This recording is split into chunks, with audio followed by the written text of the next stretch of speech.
Here at the scene of the crime spree, right behind me. Let him do that, strange. Vice Mayor Strange, you'll address her properly. You can kiss my foot. Mr. Rickard, you're out of order. FBI, we are asking you to investigate this council. Please look into this council, how they award contracts, the bid process, how they use their positions to benefit their friends and themselves, how they use their positions to attack residents and critics and neighbors and business competition. FBI, will you please look into this? And I welcome the FBI here. If you notice, Mr. Thompson, with his plea for the FBI and his watchdog group, this city runs the cleanest in this whole county. I guarantee He was served a federal subpoena this morning. Did receive a subpoena this morning, and we're going to cooperate 100% with the subpoena. And Most of you who were involved up here, you gaslighted me. You tried to say I was crazy. And now we know that that's not true. And there's a lot of other issues I've been asking about as well.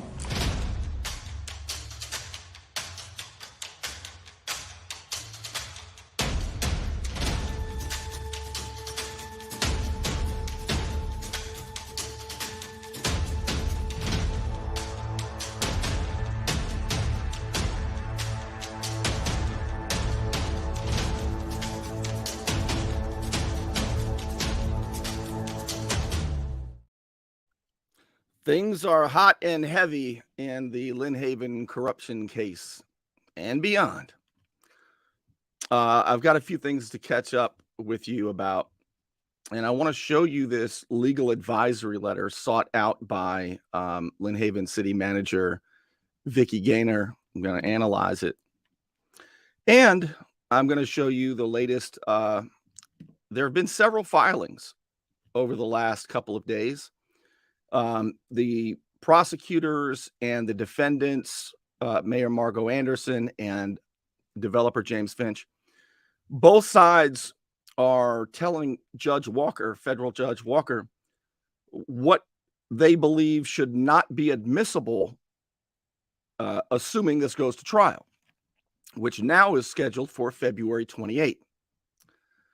So both sides say, we don't think this should be told to the jury. We don't think the jury should hear that. This is all normal stuff. But what's happening within this case is not normal. But those are called motions in limine. But there was also a response by defendant James Finch to the government's response to the bad actors. WMBB finally used the words bad actors. Told you they'd get around to it. And they're going to have to get around to it more, because as WMBB and as city manager Vicki Gaynor, sadly, and the rest of those who are manipulating the truth, I'm reminded of Ayn Rand's quote, and it's a good one. You can ignore reality, but you can't ignore the consequences of ignoring reality. Just because you say things doesn't make them true. And in this case now, they're going to be decided. Do you know that federal judge Mark Walker has at his fingertips right now, today, all of the filings he needs to issue his ruling on whether or not there are bad actors and bad acts that are sanctionable in the final few remaining charges left against Mayor Margo Anderson and James Finch? 97% of the charges against Mayor Anderson have been thrown out, and 25 of them were thrown out by the prosecutors themselves not too long ago. I'll tell you what's ugly and scary and dark as hell. when you know of all of the public corruption that takes place throughout Bay County, and I had a lot of faith in the people involved in cleaning up public corruption, and I had reason to. And to know that they are just myopically focused on the persecution of Margo Anderson and James Finch, when the evidence points clearly in the other direction. And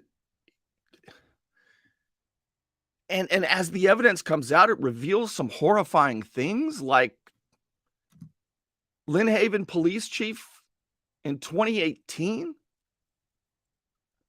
had a woman arrested because the former city manager, Michael White, his buddy was mad at a woman he was seeing.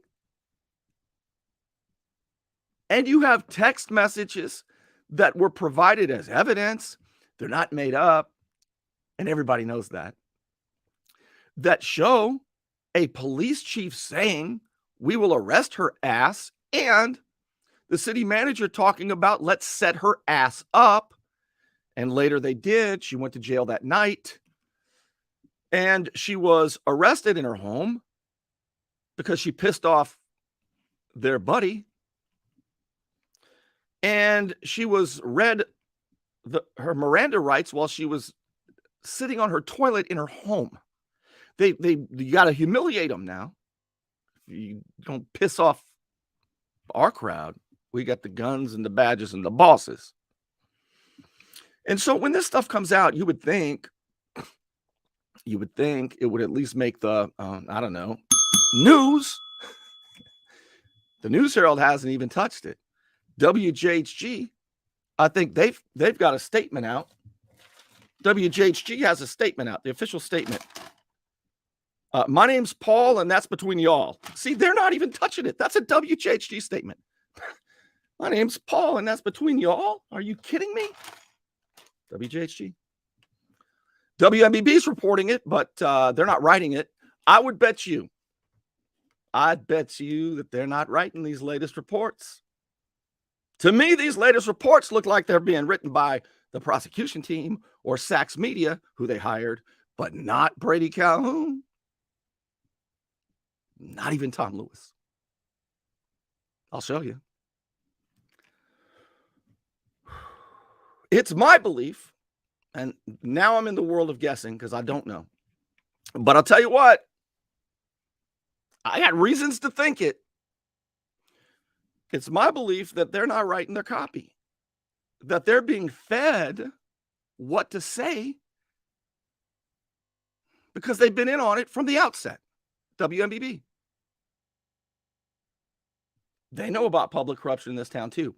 But the fact that the Sheriff's Public Trust Unit and the FBI are not touching what they told the FBI anyway, another judge a year and a half ago, Bay County, Your Honor, is more corrupt than New Jersey and New Orleans. And they name names. And Margo Anderson wasn't one of them, directing all the FEMA theft. It's a dark, scary place when you thought the good guys were going to get the bad guys.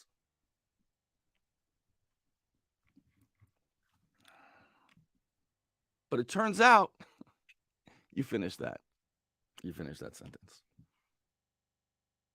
How is it that you have all the crack detectives and the smartest and the best investigators and nobody else?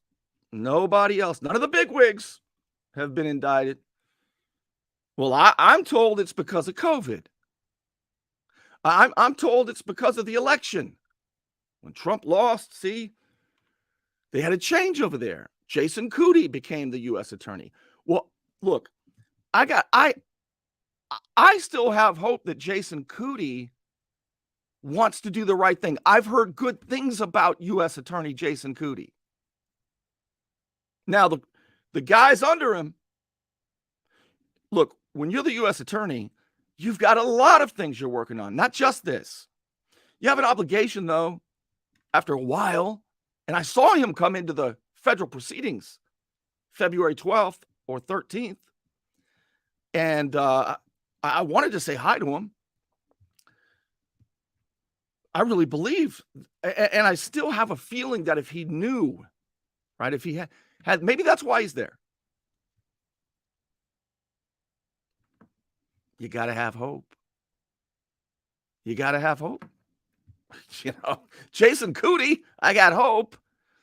I know there's a lot of corruption. Even one of your assistant U.S. attorneys said that, told Judge Walker that on December 13. Were you there? Don't remember if you were there, but when Judge Walker said, since when did the FBI start putting corruption in boxes, referring to the GAC treasure trove of evidence that they took a year and a half ago from GAC contractors just days after Derwin White passed away, all of that evidence. And Judge Walker said, well, wait a minute. Why is all of that in boxes? And then he said on December 13th, is there any doubt there's a bunch of bad actors robbing the county blind? And the assistant U.S. attorney, Andrew Grogan, said there's a lot of corruption there, Your Honor. And he even mentioned the school district, and he mentioned the county. But they're myopically focused on Margo Anderson and James Finch when the evidence points the other way. And you guys know this. It's too dark to even consider why you're doing this.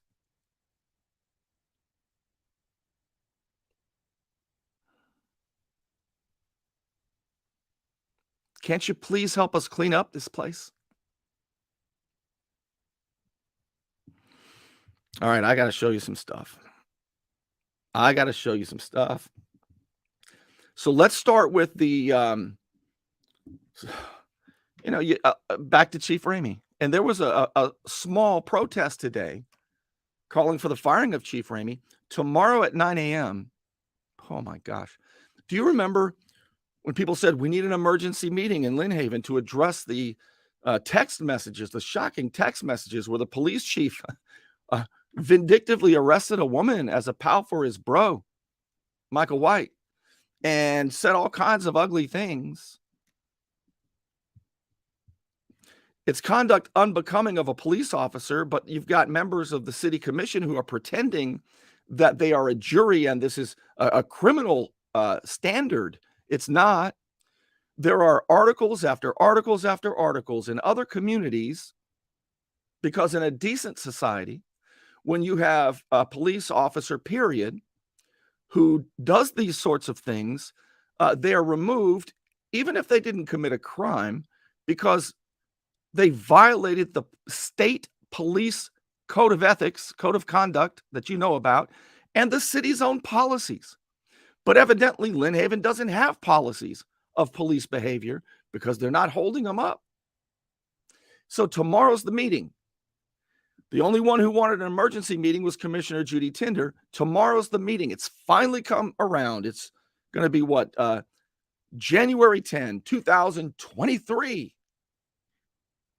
And so there's a meeting at 9 a.m. And is anybody going to mention this? You say, no, we already had a legal advisory letter.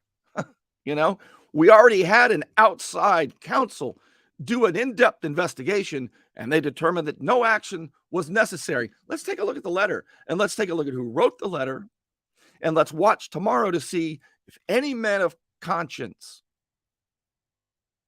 address this issue that must be addressed. No, it doesn't, Bernie. We can avoid it. We can ignore it and say that it is a personal vendetta. I'm waiting for those words, personal vendetta.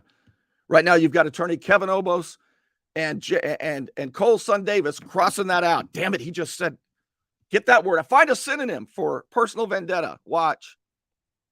Not just because he said that, let's keep it in. I know them too well. So let's do that. Let's take a look at the letter that Vicki Gaynor asked for when, in response to Commissioner Judy Tinder, who called for the resignation or firing of Police Chief Ricky Ramie, whose conduct has been unconscionable. And he's not going to be able to be the police chief. It's just a matter of how it's done and how long this goes on. I mean, I'm not the crazy one. You are. You're crazy as hell to think that's okay. Hey, Brandon Aldridge, Doctor of Leadership, Pat Perno, Jamie Warwick, you guys are crazy as hell to act like the professional conduct of your police chief does not warrant his removal. Crazy as hell, and you know it. You are classifying yourselves at a time such as this. All right. To the letter. I'm going to show you the letter. I'm going to tell you who wrote it. We're going to go over it, and you're not going to believe it right after this. You want to look good? You want to feel good? Little John's Big and Tall is where it's at. Right across the street from Sky's Pizza Pie, 5700 North Davis Highway.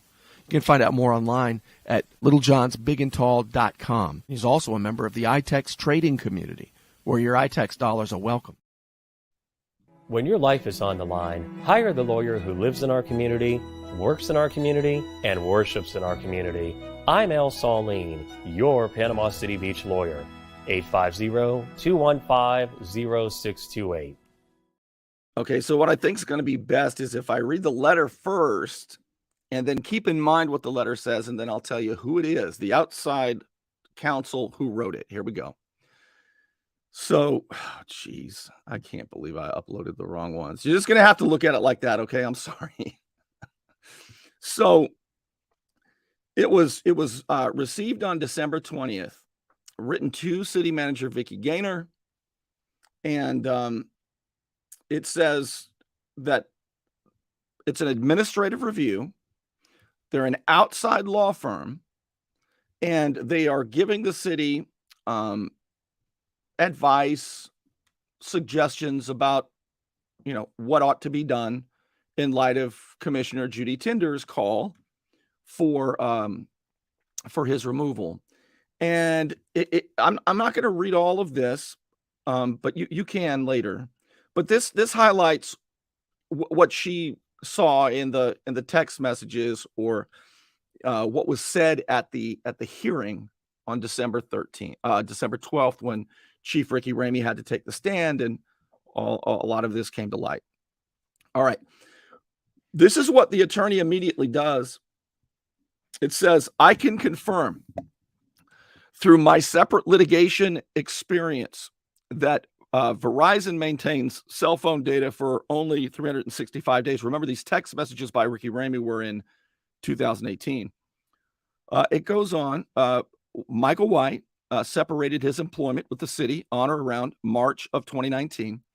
Therefore, the text messages referenced by Tinder are not within the care, custody, or control of Ramie or the city, and are unrecoverable. Really, they're with the federal court, public records. A lot of people have them. If they're not recoverable, your recovery skills suck out loud. There is no reasonable cause articulated, or a basis to seize Chief Ramie's currently issued city phone. There's no reasonable cause and articulated basis. He vindictively arrested a lady. There are lots of examples that violate the police officer's code of ethics.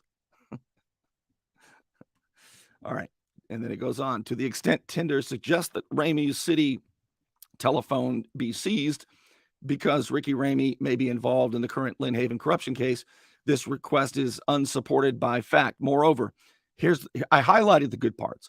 It would be grossly inappropriate for the city to engage in a fishing expedition under the guise of an administrative investigation. That is completely up to the city manager with the advice and consent of the council. The council can advise it. She could ask for it, and they would 3 votes consent to it. And it is absolutely reasonable when you have this behavior from a police chief. And it goes on. I also spoke with Chief Ramie, said this outside counsel about the offensive text referenced by Tinder at the as LGBTQ hate speech. It uses the C word. It's unbelievable. I mean, you know, I'll tell you what it said. So Michael White was ticked off at Judy Tinder's partner, Commissioner Tinder's partner, because she had posted on Facebook about the city's response to a festival. And it was pissing off Michael White. And he doesn't take that from broads, if you know what I'm talking about, as we've seen. And neither does Ramie. And so Ramie replies, Michael White makes some offensive comment. And then Ricky Ramie says that butch pea-licking C word. Okay, now you got it. But the lawyer here, though, and the city and the mayor and the rest of them, they all say he conceded. He was questioned at the hearing about that and acknowledged that his text was, I'm sorry, both his text and responsibility for the lack of judgment. It's lack of judgment to say that. Just lack of judgment is all it was. You know, I got a feeling that Lynn Haven does not have a sensitivity program. I don't even like sensitivity programs. But damn, it looks like they need one, starting at the top. Golly. You know, people get fired for little things these days that are ridiculous, but there is a line. There is a line where you got to say, ooh, we probably shouldn't have a chief of police who feels that way, who says that about the commissioner's partner. I mean, I would say that's reasonable. In this day and age, goes on. But it says Ramie denies, the attorney, the outside investigative attorney. He says Ramie denies the allegations that he had work done on his personal boat and billed it to the city. He denies it. He denies that his handling of civil infractions constituted the improper fixing of tickets. And he denies that he improperly disposed of weapons formerly seized by, there was an AR-15 that was seized by the city because they do drug busts. They seize guns. They seize cash. They seize dope. And sometimes Ramie likes to take some of the guns out. Michael White had one of those guns. That's the gun he used in his domestic violence affair. You know, little stuff like that. Denies it. Or that he arranged to set up an arrest. He denies it. It's in text. Set her ass up, said Michael White. Busted her home while she was on the toilet. Great work, guys. Good police work. And then this outside counsel advising the city says these are just Tinder's hearsay accusations. All right, and then this outside attorney that city manager Vicky Gaynor responsibly asked to advise them concludes that Chief Ramie has acknowledged that he sent an inappropriate text message referencing Commissioner Tinder's partner approximately 5 years ago. Sounds like a kid who gets in trouble. Everybody's doing it, Dad. It was a long time ago. Beyond this, though, and based on this information known to date and to which is available to the city, because the city doesn't have the ability to get what so many of the rest of us have, there's insufficient evidence to corroborate any allegations of misconduct. They don't have any evidence of any allegations of misconduct. There's no indication and no evidence of it. Guess what? There's nothing like looking if you want to find something. But you've got, Brandon Aldridge, young Mr. Opportunist, covering his eyes. You've got Mayor, Doctor of Leadership, covering his ears. He can see maybe, but he can't hear. And then you got Pat Perno over there. Pat's wondering where we're at. What's going on here? Pat, I'm kidding. And then you got Jamie Warwick, who's going to deliberate this thing until the cows come home. He's not going to be emotional like you are. It's nothing like looking if you want to find the evidence, guys.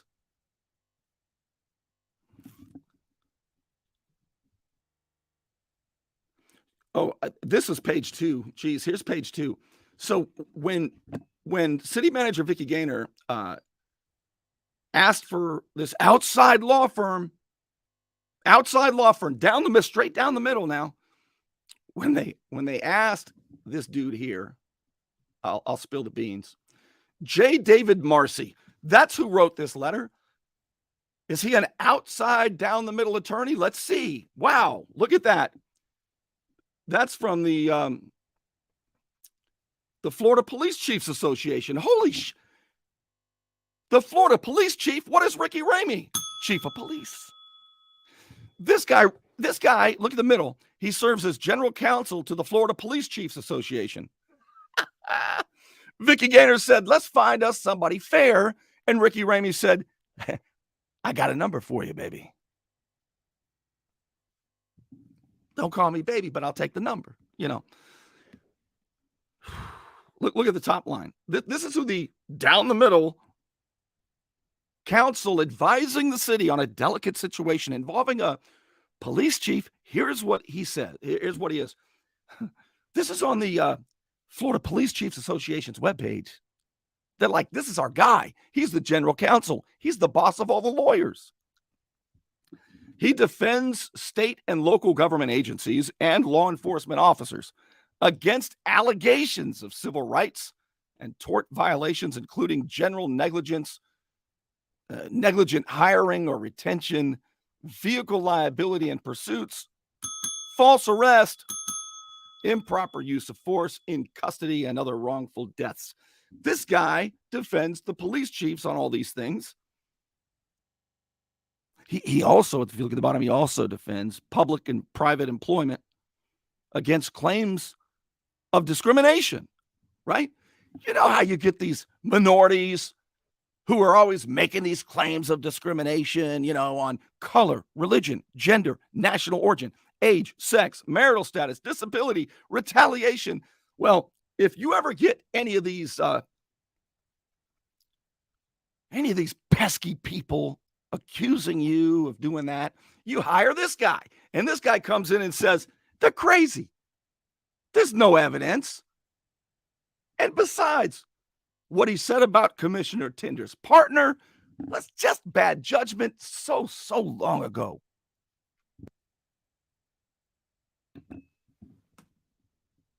So anyway, that's the guy that Vicki Gaynor hired. Was that in good faith, Vicki? How'd you find him? The city really needs to deliberate over this. And Jamie Warwick said, yes, we do, by the way. He was like my favorite, and he still is. I'm not gonna rush to judgment. I don't do that. But we got to deliver. We got to do this right, slow. We got to get the right people to review it. Like, I don't know, general counsel for the police chiefs, who defends the police chiefs when they discriminate and they treat people like garbage. That's his job. And that's who Vicki Gaynor hired. Jamie Warwick knows this. And I can't wait to see what they say about it tomorrow.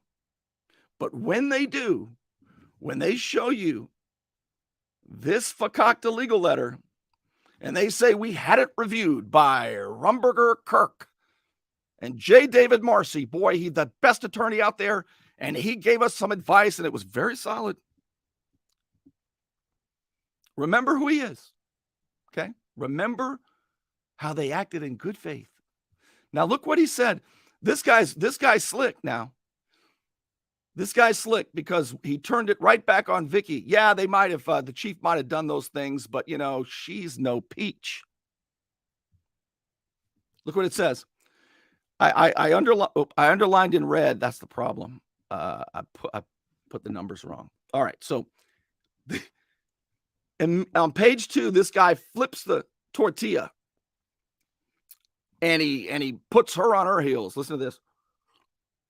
During the hearing, he says, Tinder and Ramie were both testifying witnesses and were subject to the rule of sequestration. Accordingly, it appears Tinder was not present in the courtroom during the testimony she asserts as fact. It's true, she was not in the courtroom during Ramie's testimony.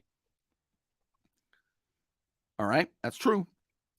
But there were reporters in there. There were journalists. There is a transcript that is not available to have, but it is available to drive down and view. So if there are any commissioners who give a damn, you can drive to the courthouse and look at it and take notes. You just can't have a copy of it. But this knucklehead right here says it's not available. They just don't know where to find it. Bull. It says that at best the information just was secondhand. And then listen to what he does with no footnotes. This is crazy. This is what Vicky Gaynor asked for and got and stands on, along with all the commissioners. Tinder has a history of public attacks on you, Vicky, and on Chief Ramie. Really, where's the footnote? I know what they're talking about. I've seen these. Attacks or fair criticism. Right? Tomato, right? No footnote citing that. None. This is worse than just some Facebook post. Tinder has a prior history of acting as a conduit for third parties and alleging misconduct by city personnel as fact about which she has no personal knowledge. Where's the footnote? Where's the evidence? J. David Marcy? No footnote, no evidence. You talk about fatuous allegations. She has also been repeatedly cautioned for overstepping her authority as a city commissioner and interfering with the daily management of the city. Where's the citation, J. David Marcy? There's no citation. There's no citation. You know why? Because this guy is a hack. That's his job. Dude, you're a great hack. You're the best hack. You're the general counsel for the Police Chiefs Association. I mean, you are a number one. I'm not denying that. It's garbage. There's no citations at all. But, you know, it was never the purpose to get a real analysis and advice for the city. It was cover. That's Cole Son Davis, the attorney, and Kevin Obos. That's their forte, man. You guys know I know. All right, now I've got to show you the latest filings. I got to show you what WMBB's report today could be the worst one yet. And you tell me if you were a betting lady or man or anything in between or outside, okay? Because on this show, we understand that. I just got a text from Ramie. I'm joking. I can't even, man. It's just, all right. I'm going to show you the latest story WMBB wrote, and you tell me if you think that it was really written by WMBB, or if you think the prosecution team or Sachs Media, who they hired, are writing this stuff. It's unbelievable. All right, I'm going to show you that.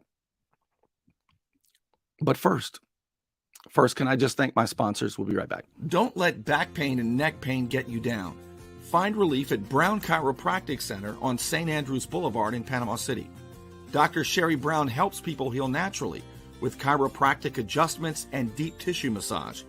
Call 769-3777. It's a hot time in Florida, and my friend Ryan could make sure your air conditioning is running at peak efficiency. He could even install a new one, built to a higher standard, American standard. Find out more at pcairrepair.com. All right. You know, all we really want is somebody to do the right thing. Is, you know, go get the people who really extended hurricane cleanup and inflated prices and lined their pockets and bullied and abused people and blackballed businesses and prevented people from making a living. Specifically, I'm thinking of Alan Bird, who's got a big lawsuit, and I fully expect that he's going to win that because it's, well, I don't know, true. Can somebody step up and do the right thing and protect people? And I mean, we even pick teams in this field. Tomorrow's the meeting, 9:00, Lynn Haven. I mean, even with this, we pick teams instead of just saying, "Man, that's wrong." Yeah, there's a lot of hatred. I don't even want to talk about it. Let's take a look at this article.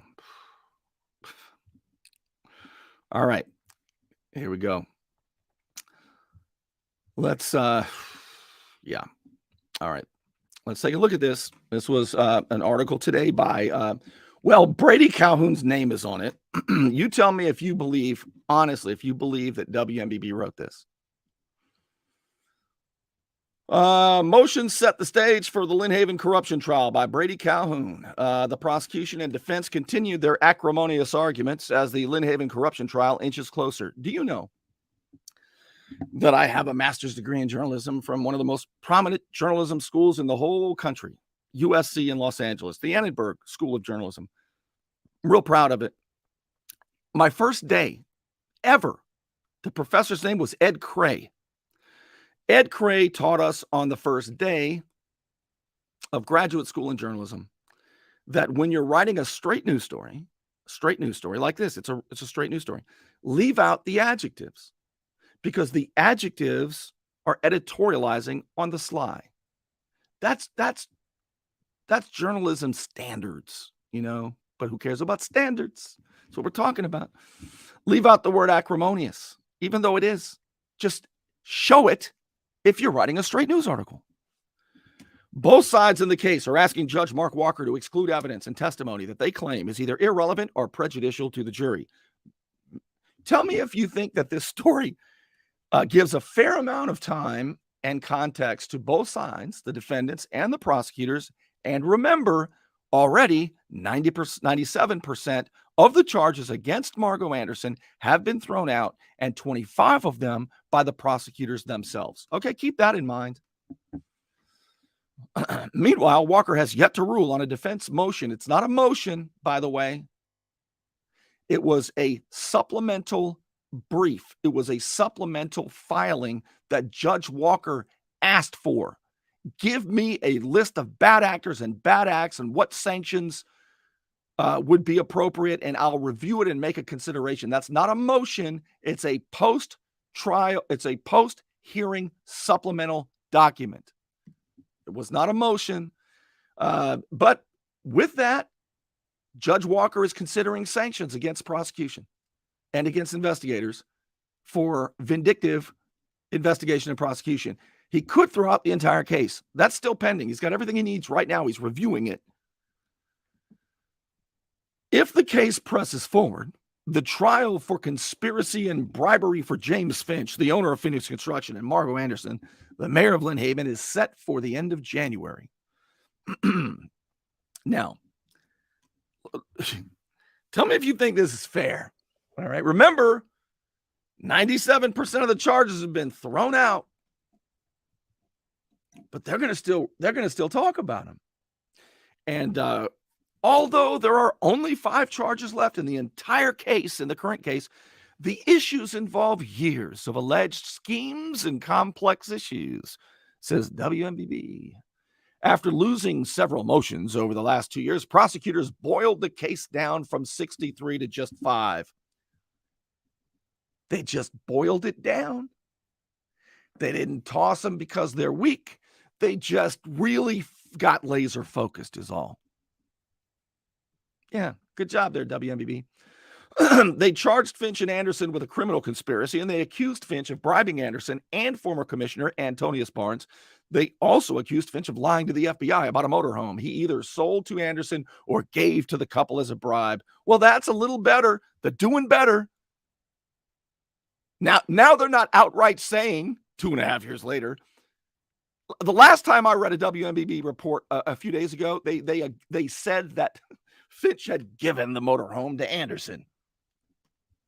That was old Huey Lewis in the News who said that the other day. I couldn't believe it. I thought, come on, Tom. You've got the latest info. Why would you say that? And although this is the most incredible, you tell me this is not written by the prosecution team. Are you with me? And although it is not one of the charges in the current case, Anderson is accused of using her influence as mayor to get her property cleaned up for free after Hurricane Michael in 2018. Anderson's defense team argues that city workers only cleared a city-owned easement. However, prosecutors say that she got her home, her mother's home, and a nearby relative's home cleaned. That's what the prosecutors say, even though she's not being charged of it anymore. WMBB wants you to know that. Why? Because I don't think they wrote this copy. What did the judge say on December 13 when he looked at the property lines? Oh, let's take a look. Oh, there's my notes. The land survey shows it's not Anderson's property. Do you hear that? The judge said that. The land after looking at all of it. And that's why she's not being charged with that anymore. It was a lie from the outset. But WMBP today, that's the worst paragraph I may have ever read in my life when it comes to a straight news story. And although it's not, think about that, although it's not one of the charges in the current case, Anderson's accused. Accused by who? It's been dropped. Wow. Now they're publishing stuff that is dropped by the prosecutors themselves. They added that her husband, they're still talking about it. They dropped it. They added that the husband directed the operation after the workers arrived. It wasn't her property where they were working. You know this now, and yet you continue to say it. That's actual malice. You know the truth, yet you continue to lie about it. That is the legal definition of defamation against a public figure. And they still go on. Mr. Anderson came outside, did not seem surprised they were there. This is in the top part of WMBB's story, talking about stuff that has been dropped. Oh, my God. And despite defense attorneys using a video, this is why I'm telling you, I think the prosecutors wrote this. Despite the defense team using a video. Wait, hold on. I can't. Using a video. Do you know what they told the grand jury to get the indictment in the first place? On April 1st, 2019, Margot Anderson, the mayor of Lynn Haven, went to see Sheriff Tommy Ford, and she had a piece of paper. And it wasn't just a piece of paper. It was actually a printout. And on the bottom, it had like the full amount that ECS had charged to the city. It was like $5 million. And so she took it on April 1st of 2019 to Sheriff Tommy Ford and said, oh my God, it looks to me like ECS has been overbilling fraudulently the city of Lynn Haven, $5 million. Sheriff Ford said, whoa, go get more info on it. But the piece of paper that she brought, the printout that showed the number at the bottom, do you know what the prosecutors told the grand jury that she brought to the sheriff? They told her she brought a piece of paper with some numbers on it.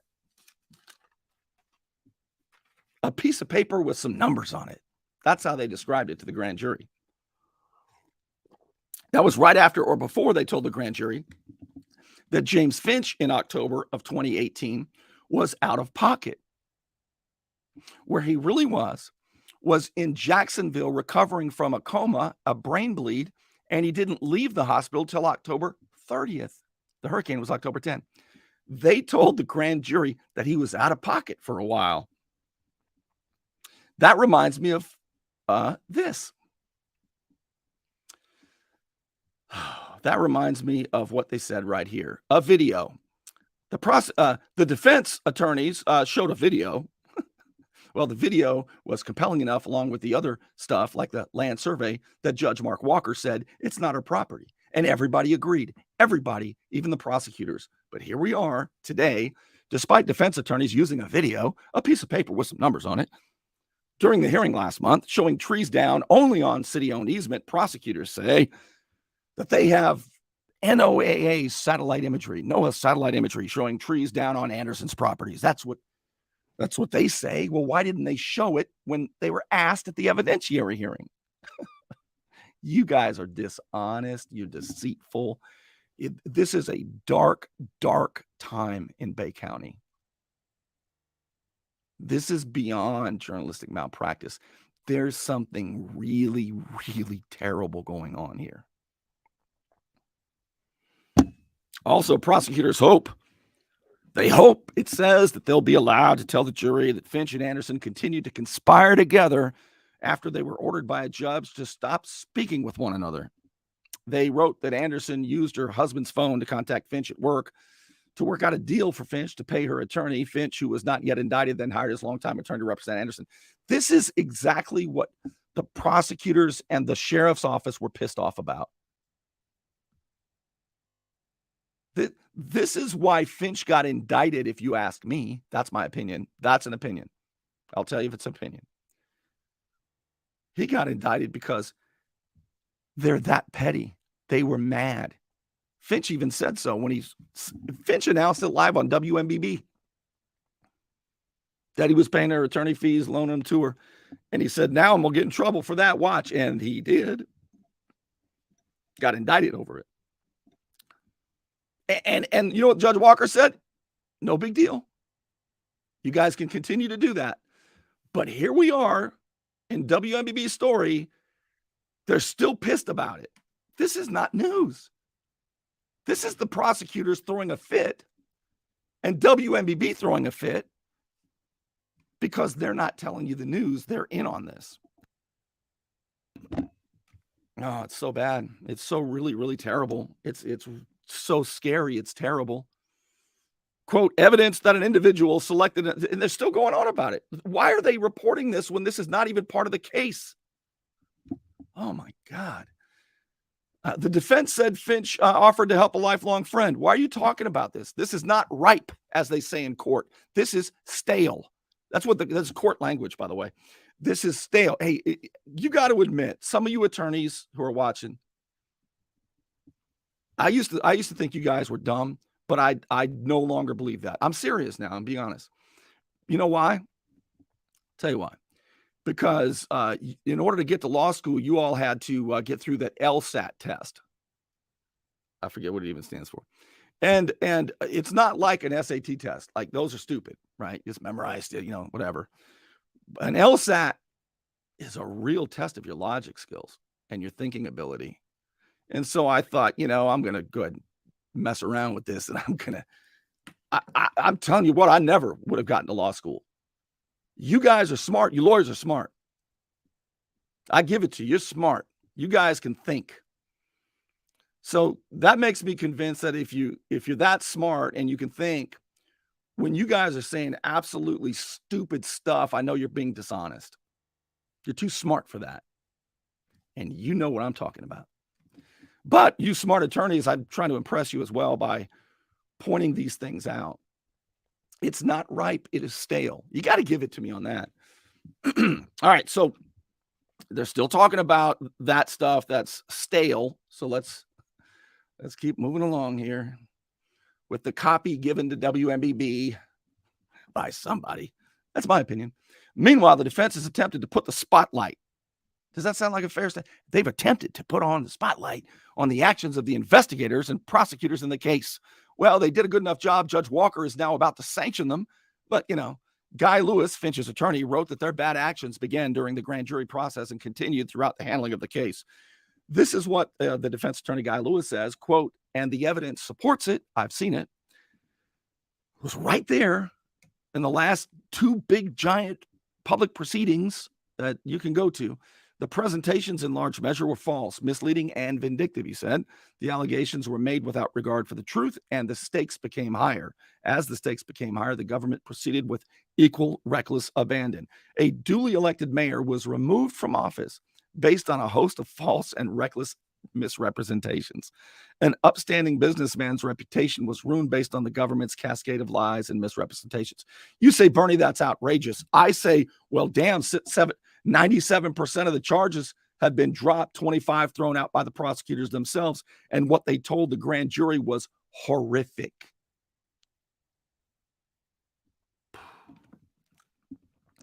The defense has also argued that another businessman in Bay County, Derwin White, was the real center of the criminal conspiracy and that he set up Finch and Anderson because they informed the authorities about his activities. I'll tell you what, that's what the evidence seems to indicate. White, the co-owner of GAC, died in 2021. Prosecutors have repeatedly pointed out this theory does not absolve Finch or Anderson of their alleged crimes. Really? Not even the planted invoice, guys?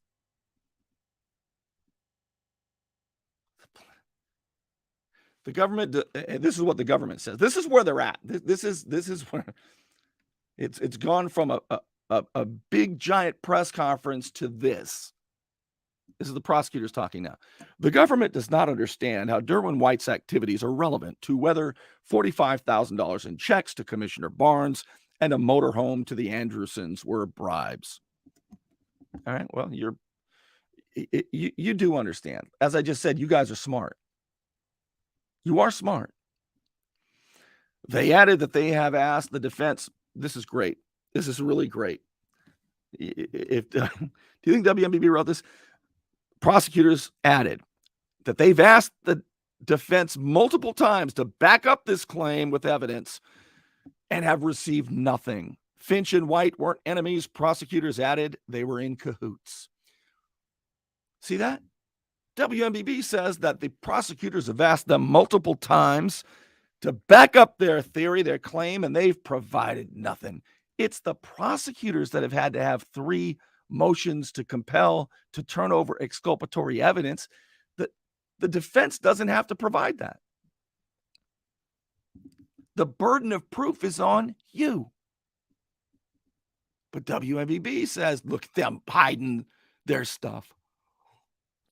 This is unbelievable. This is WMBB just throwing up their hands and saying, okay, Bernie's right. We didn't write this. We don't want to do it anymore. Hell, they probably know they were misled too. Nah, they were in on it. All right.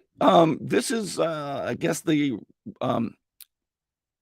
is the prosecutor still talking because WMBB quotes the prosecutors 4-1. And the more, the prosecutors say, the more that both defendants point the finger at Derwin White, the more the government should be entitled to rebut the contention that they are innocent of bribery charges because Derwin White's other criminal activity with evidence that they were in league with him long after they say they discovered that he was leading a team of bandits engaged in massive fraud. Oh, they're so dismissive. They're so petty. You guys told the judge that yourself. You told the judge that. You named names. But the prosecutor's going, if the court were to follow the defense to present a Derwin White corruption sideshow, which it should not, the government believes it would be within its rights to show exactly how Finch was joined at the hip with Derwin White, including a long business relationship, a joint defense agreements, improperly sharing discovery, and defense counsel falsely denying that defendant Finch was sharing discovery with Derwin White. That is what the prosecutors are left with right there. That is an angry, pissed off,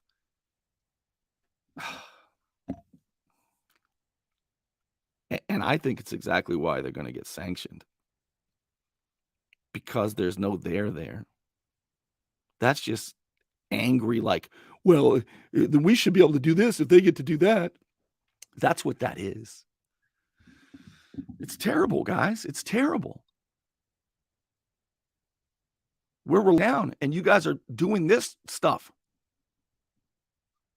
And you're angry.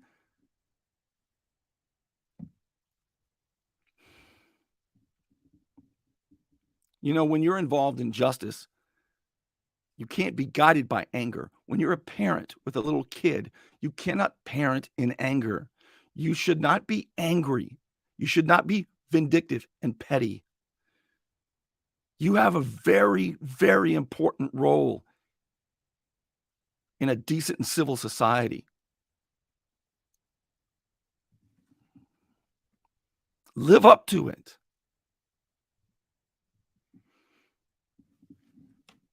And WMBB is still quoting the prosecutors, and rather than an honest attempt at pointing out bad or illegal actions by the investigative team, the defense is I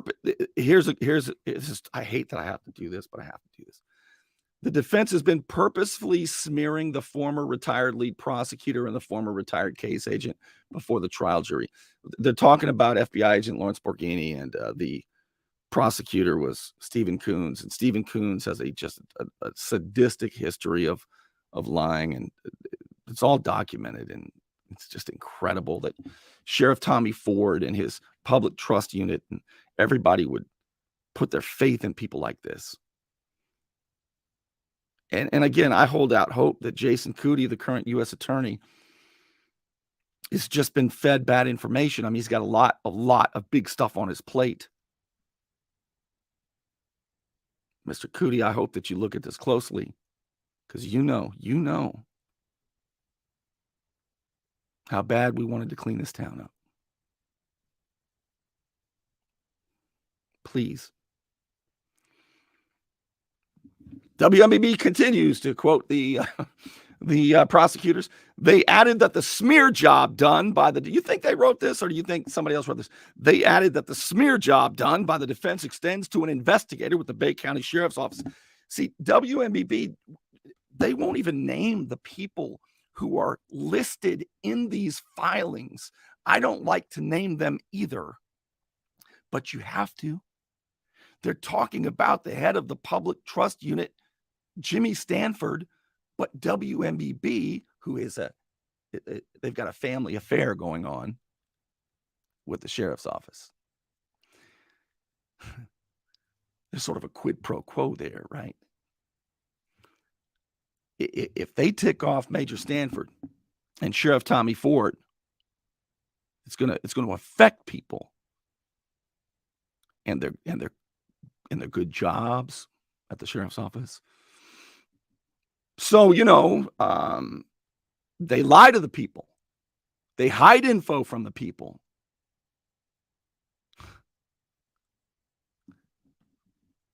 Where are all the good people at? Where are the honest people? Where are the statesmen? Hell, where are people who just follow the rules is all?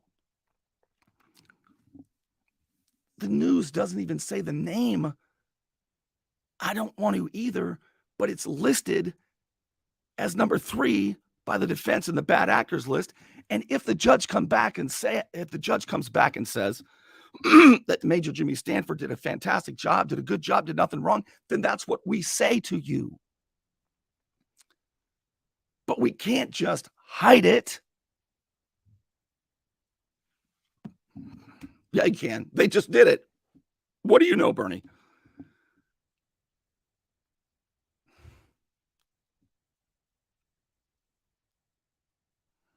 All right.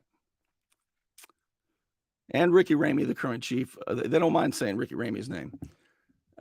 because the family affair doesn't extend to Lynn Haven. It's only within the Bay County Sheriff's Office. Anyway, at a hearing in December, the defense attacked Ramie, attacked him, over his text messages with former city manager Michael White.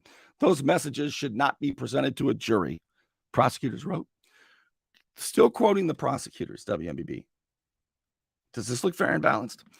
The court should exclude evidence, argument, or other references to irrelevant text messages, irrelevant to Michael White and Lynn Haven police chief. Efforts to get the police chief fired. Efforts to get the police chief fired. How is that even in a court document? Efforts by citizens to hold a police chief accountable for violating his standards of conduct. You guys put that in a court filing having to do with this indictment. Maybe we should talk. Is it illegal for citizens to demand the firing of a police chief who had a woman arrested because his bro boss told him to, and she was on the toilet when they read her rights? Is that illegal now?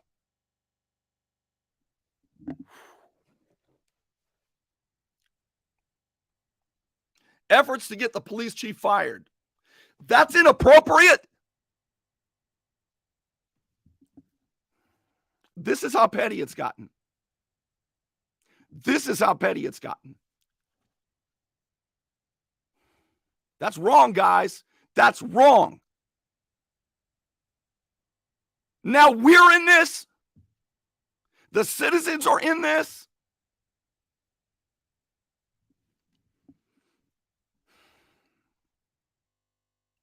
Hand of Providence, we need you now. This is so petty and ugly. Unbelievable.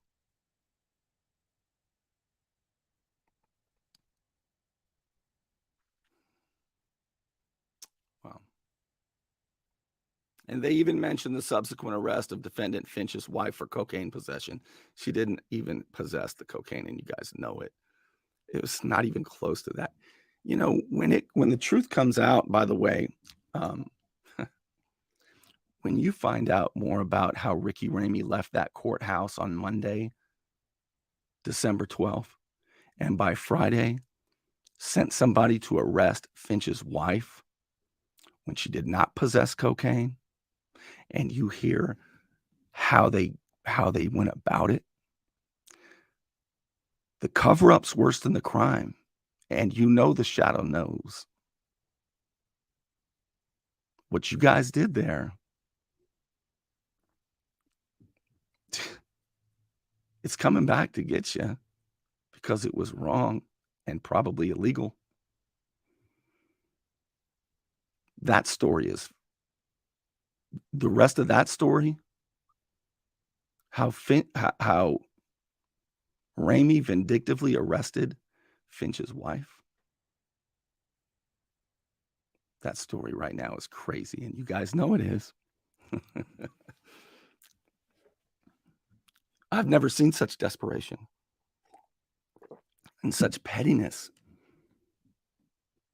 and snarkiness and anger. When there's real criminals, we need you to clean up. Oh my.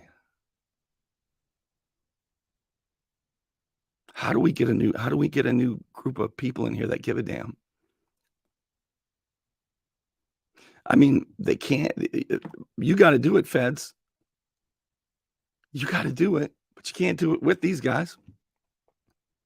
But you know that. I mean, you know that. And then they go on. The prosecutors go on. A defendant cannot leak discovery in a criminal case. Use the court's indulgence to present evidence at an evidentiary hearing about prosecutorial misconduct to embarrass political enemies. Ooh, everything they're doing, they accuse the defense of doing. That is incredible. Could you imagine if you were indicted on 64 charges and they're down to 2 because they were vindictive and false? and they come back and accuse you of doing, they probably wrote this, and WMBB is running it as a news story. The stuff in here is ridiculous. I pray to God Judge Walker knows that. I don't even think I'm going to finish this. I'm too upset about this. I'm not going to finish it. You just have to read WMBB story. I'm done. I'm done. I got to stop this.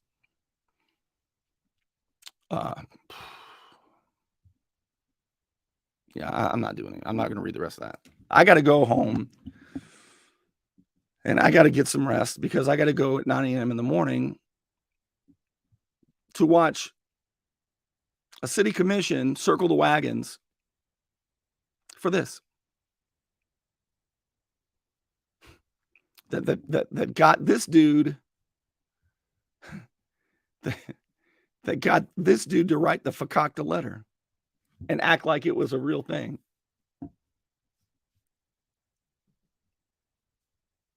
You know,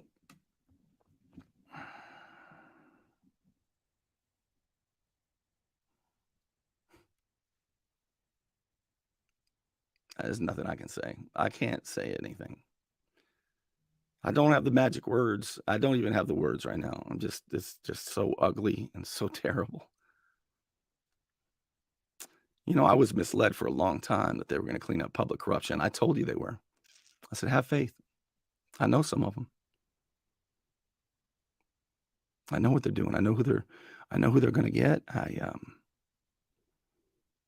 know what they have on them. Some of it. I gave it to them.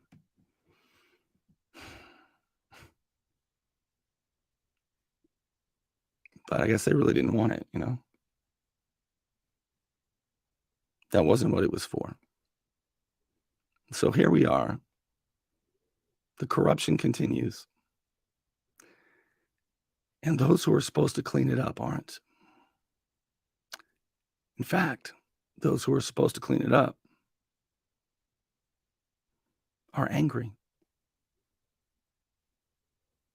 and are doing ugly things and hurting the most vulnerable among us. And there's nobody, no bigwig who will stand up. No statesman to stand up and say this is wrong. Let's get our act together. Let's serve the people we're here to serve. Let's tell the truth.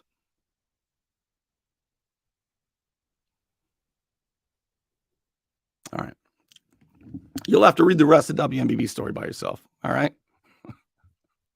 That's just the way it's going to be. I want to thank, of course, the Unknown Patriot for your support for my efforts to try to tell you the truth. And if you would like to support my efforts, here's one way you can do it. You can become a patron. It's like giving a tip. The only reason I can tell you what I tell you is because I'm independent. I rely on those of you brave enough to sponsor me, even under a silly name, because you're afraid of the retribution by these monsters. But you can become a patron at patreon.com/Bernie Thompson. There are other ways you can support. You know, I'm really close actually to a milestone on YouTube. You could subscribe and follow my YouTube page, which is not nearly as big as this page, but it would really make me happy if you did. All right, with that, I'm going to wrap it up. I'll be there tomorrow to tell you what I saw at the Lynn Haven Commission meeting, and I will see you soon.